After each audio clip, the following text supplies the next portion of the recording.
ನಿಮ್ಮನ್ನ ಈ ಮಧ್ಯೆ ಮತ್ತೊಂದು ಬ್ರೇಕಿಂಗ್ ಅಪ್ಡೇಟ್ ಬರ್ತಾ ಇದೆ. ಡಿಕೆಶಿ ಜೊತೆ breakfast meet CM Siddaramaiah tweet ಮಾಡಿದ್ದಾರೆ.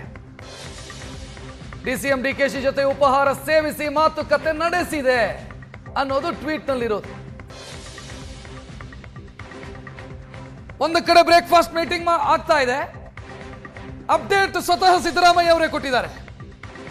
ನೋಡ್ತಾ ಇದ್ದೀರಿ, ಉಪಮುಖ್ಯಮಂತ್ರಿಗಳಾದ ಡಿಕೆ ಶಿವಕುಮಾರ್ ಅವರ ಜೊತೆ ಬೆಳಗಿನ ಉಪಹಾರ ಸೇವಿಸುತ್ತಾ ಕೆಲ ಹೊತ್ತು ಮಾತುಕತೆ ನಡೆಸಿದೆ ಅಂತಿದೆ. ಡಿಕೆ ಶಿವಕುಮಾರ್ ಅವರನ್ನು ಟ್ಯಾಗ್ ಮಾಡಿದ್ದಾರೆ.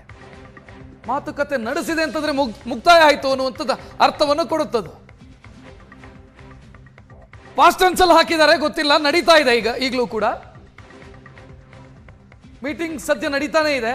ನಡೆಸಿದೆ ಅನ್ನೋದು ಆ ಟ್ವೀಟ್ ನಲ್ಲಿರುವಂತ ಸಾರ. ಸಿದ್ದರಾಮಯ್ಯ ಅವರ ಅಧಿಕೃತ ಎಕ್ಸ್ ಖಾತೆ ಇದು, ವೆರಿಫೈಡ್ ಎಕ್ಸ್ ಖಾತೆ. ಇದರಲ್ಲಿ ಡಿಕೆ ಶಿವಕುಮಾರ್ ಅವರನ್ನ ಟ್ಯಾಗ್ ಮಾಡಿ ಸಿದ್ದರಾಮಯ್ಯ ಅವರು ಟ್ವೀಟ್ ಮಾಡಿರೋದನ್ನು ನೋಡ್ತಾ ಇದ್ದೀರಿ.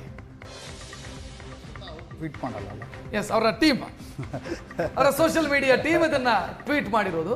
ಮೀಟಿಂಗ್ ನಡೀತಾ ಇದೆ, ಮಾತುಕತೆ ನಡೆಸಿದೆ. ಸಾಮಾನ್ಯವಾಗಿ ಹೆಂಗೆ ಅಂತಂದ್ರೆ ಮುಗಿದ ನಂತರ ಈ ಟ್ವೀಟ್ ಬರುತ್ತೆ. ಇವತ್ತು ಅತಿ ಉತ್ಸಾಹದಲ್ಲಿ ಈ ಟ್ವೀಟ್ ಬಂದಂಗೆ ಕಾಣಿಸ್ತಾ ಇದೆ. ಮಾತುಕತೆ ನಡೆಸಿದೆ ಅನ್ನೋದು ಅದರಲ್ಲಿ ಇನ್ಕ್ಲೂಡ್ ಅಂದ್ರೆ ಉಲ್ಲೇಖ ಆಗಿದೆ, ನೋಡ್ತಾ ಇದ್ದೀರಿ. ದ್ವಿಪಕ್ಷ, ಈ ರಾಷ್ಟ್ರಗಳ ನಡುವಿನ ಅಥವಾ ಕರ್ನಾಟಕ ತಮಿಳುನಾಡು ನಡುವಿನ ಮುಖ್ಯಮಂತ್ರಿಗಳ ಮಾತುಕತೆ, ಕಾವೇರಿ ದ್ವಿಪಕ್ಷೀಯ ಬಯಲಾಟ್ರಲ್ ಟಾಕ್ಸ್ ಇರುತ್ತಲ್ಲ, ಆ ರೀತಿಯ ಆ ರೇಂಜ್ನ ಮಹತ್ವ ಮತ್ತು ಪ್ರಸ್ತುತತೆ ಒಂದೇ ಸರ್ಕಾರದ ಮುಖ್ಯಮಂತ್ರಿ ಉಪಮುಖ್ಯಮಂತ್ರಿಗಳ ನಡುವಿನ ಮತ್ತೊಂದು ಅಪ್ಡೇಟ್.